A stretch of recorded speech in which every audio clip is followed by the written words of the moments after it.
Not sure. I was hoping to be good today. Did it a little on Monday and not feeling good today, so we'll have to see day by day. With Brunskill still out, did that almost lock in Burford, Brendel, and Banks? I'm blanking. I'm sorry. As your guard, center guard. It almost does. It almost does. Yeah. I mean, lots of things can happen. Are you happy with those guys with the way it's set up? Yeah. You always wish you had guys who had played a bunch of years and been to a bunch of Pro Bowls already, but this is how it starts for guys. Banks is really getting his first opportunity. Got to sit behind Lake last year, so I'm excited for him. And Burford's been a real talented guy. We brought in as a rookie who's done well in camp, and there's been some injuries. Like guys haven't been there, like you mentioned, and he's taken advantage of his reps. So I'm good with the guys we have in our building. Already camp with that, basically. Did you do it thinking this really could be the guys, or were you just kind of putting names there? We did it thinking they could, also knowing what we already had. I mean, we knew what we already had in Dan. He had been at that spot for a number of years, and we also knew he was capable of doing center, but hadn't done enough reps at center. So we wanted him to focus more on that. And we knew, especially someone like Burford coming in, being a rookie in a smaller school, he needed as many reps as he could. So the better thing was not to have him rotate with a guy who didn't need as many reps. Kittle's injury been having 2 or 3 practices back now? Good. Looks like Jimmy always has, throwing the ball real good. I think he's had 2 practices, but it's been good. He's in a place where he'd be okay to be number 2 on Sunday. Yes, I do.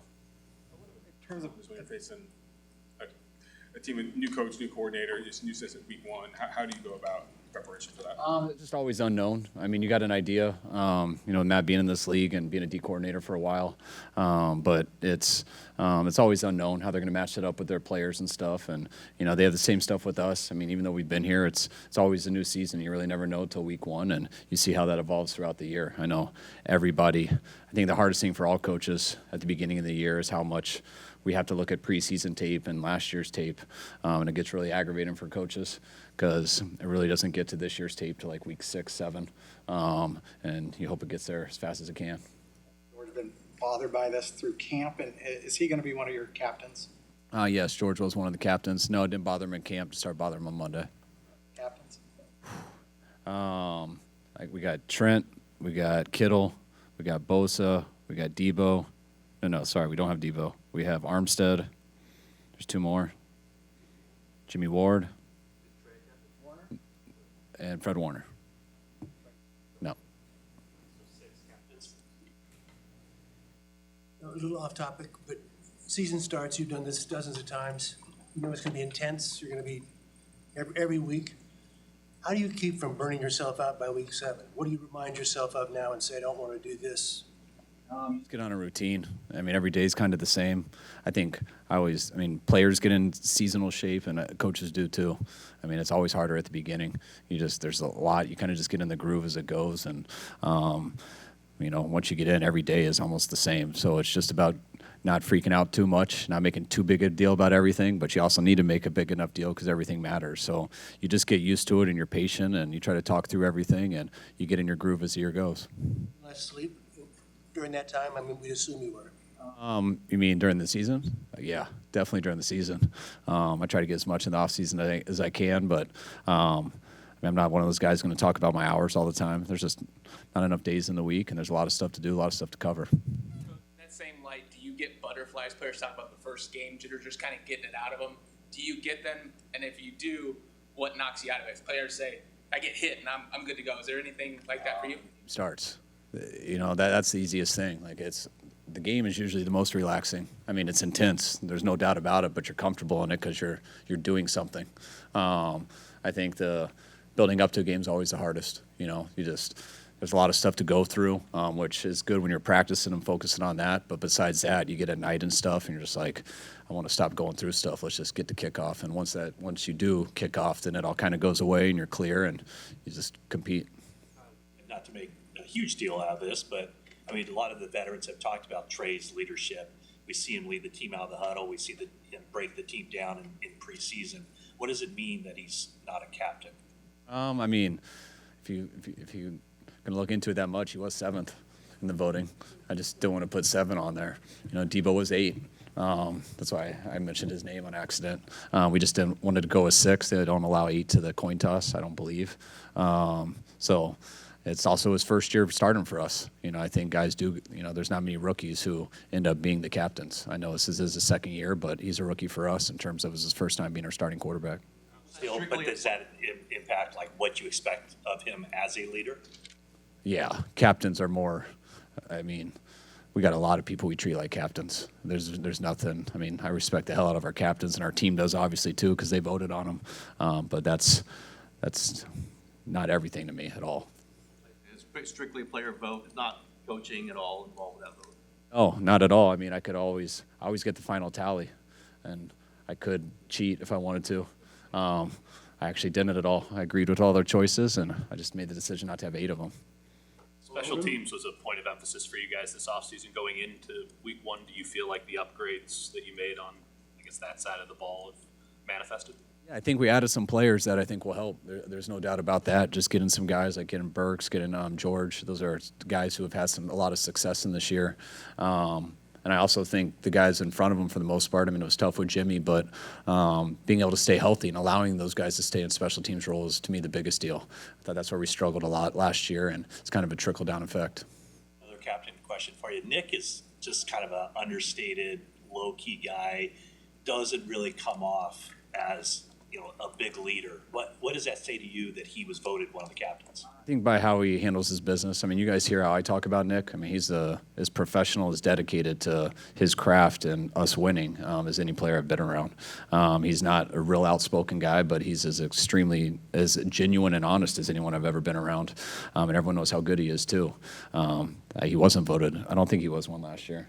But he was voted this year, and I think because he talks gradually more and more to people. I mean, he's not a big guy to get in front of the whole room or anything, but when it comes to one-on-one and how important football is to him, he's as good of a leader as I could draw up. We'll start alongside Huff at safety. Got a few choices. We'll decide that Sunday, like right after kickoff. Before the defense goes on the field.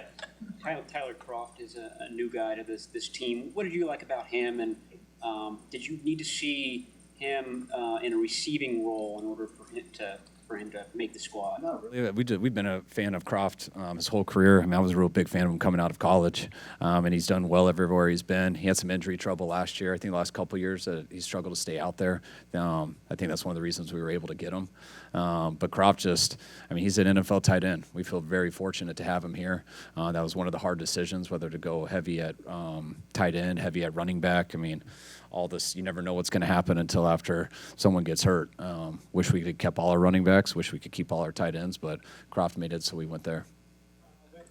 John mentioned on the radio before you guys officially, or maybe you'd already signed Jimmy, but you talked to leadership council or something about what was going to happen. Why did you do that, and kind of what was as much as you can say, what was that conversation like? I mean, I wanted to be the one who told him what we were thinking and why we did stuff and how it went. You know, I didn't want him to read Matt's article or anything like that. Just joking, but kind of. You got to get in front of that, because that is a joke, but and I get it. That's everyone's job to do, and you can't go tell the whole world that. So I come in and I explain everything first to Trey, exactly what I explained to you guys, and then I explained it to Nate, because those are the two people affected the most. And then I'm hoping I can get a group of players in, which we hadn't voted on captains or leadership council yet, so I kind of just picked my own and talked about 15 guys and just told them exactly what happened from day one to whatever that day was, and wanted to see what they thought about it. And they felt the same way I did. So the same way our quarterbacks ended up feeling. So once you do that, you feel real good about it, and then you move on. Former players saying on TV that this means that there's a lack of confidence in Lance, and very, very respected reporters have predicted that Jimmy's starting this season. I mean, it's not a surprise, I imagine, just in the conversation. But are you telling players to be braced for stuff like that? Are you braced for just what the conversation is going to be? I know exactly. I mean, we all know how it'll go. I mean, I also know if Jimmy wasn't here and Trey did bad, how it would go. So we understand that. The fact that he has a successful quarterback behind him, that's obvious how that narrative will be, and understandably so. But I think our players also know Jimmy went through some tough times too, and they had his back, regardless of if they thought there was a better option. They had his back, and people got to realize that at players, I think, need to realize that, just like their position. It happens at the quarterback position, too. You're not going to be perfect. However, all eyes are going to be on that guy, not all at the linebacker at all times or the guard.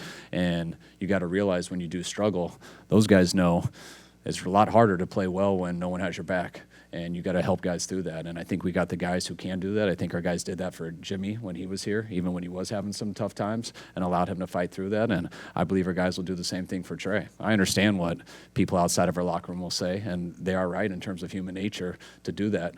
But it's going to happen regardless if you don't play well. And I think we had an option to get Jimmy as a backup, which kind of shows that wouldn't have been an option if he wasn't coming as that. So. You stuck with Jimmy last season when there was a lot of outside talk and you had Trey behind him. Would you consider yourself someone who resists that or doesn't want to make moves like that, especially at the quarterback position? Yeah, I just try my hardest to do what you think's right, and what you think's right isn't always an impulse decision. I mean, sometimes what you think's right, it could be right for a quarter, but how's that going to affect the next 2 quarters, or how's that going to affect the next month? And there's no clear-cut answer to that. So you can't just react to everything, and you understand everyone's reaction is to react. But you got to take everything into account, and there's a lot of more things that go into a football game than how the quarterback plays. And that goes to all 3 phases. That goes to injuries. That goes to coaching. That goes to everything. And it's never just a quick fix. And if you feel that's the only reason, then, yeah, it's your job to make that decision. But if that's not the only reason, you got to bring a team together. How would you describe Trey's confidence level right now going into week 1? You know, it's obviously different week 1 than preseason and filling in like he did last year. Are you pleased with kind of how he's been carrying himself and leading the guys? Trey's is in a good a spot as I've been around him in. He's confident, had a good camp, got as many reps as he's ever gotten before. He's been thrown in a ton of tough situations, some good situations, and now it's time to go play. Are you enjoying just having a whole offseason with him, putting together a game plan for the first time where it's really his role? What's your level of excitement just getting to see him go out there for the first time? The same as always. I'm always excited for the first game. I don't try to make anything new into it. We put the best game plan together possible based off of what they do, based off of what we do. I don't look at it as a case that you got to reinvent the wheel and someone's going to come out there and show something. Trey's got to go out there and do his job. And if he does his job well and the guys around him do his job well, I feel we have a good chance to win in any game. And if they don't, other guys got to pick it up. And that's kind of how you look at it. And he's going to have some good, some bad, and the other players can have some good, some bad, and hopefully we end up with more points than them. Trey, return your text. I didn't text Trey. FaceTime, guys. Time with him this offseason. I'm assuming more than last offseason. How do you guys click? How do you guys communicate? What would you learn about him this offseason being around him as much as you were? Around him the exact same amount. He just got more reps. So communicate with him pretty much the same way I communicate with you guys, anyone else. Just like 2 normal humans trying to do good at their job. All right, thanks, guys.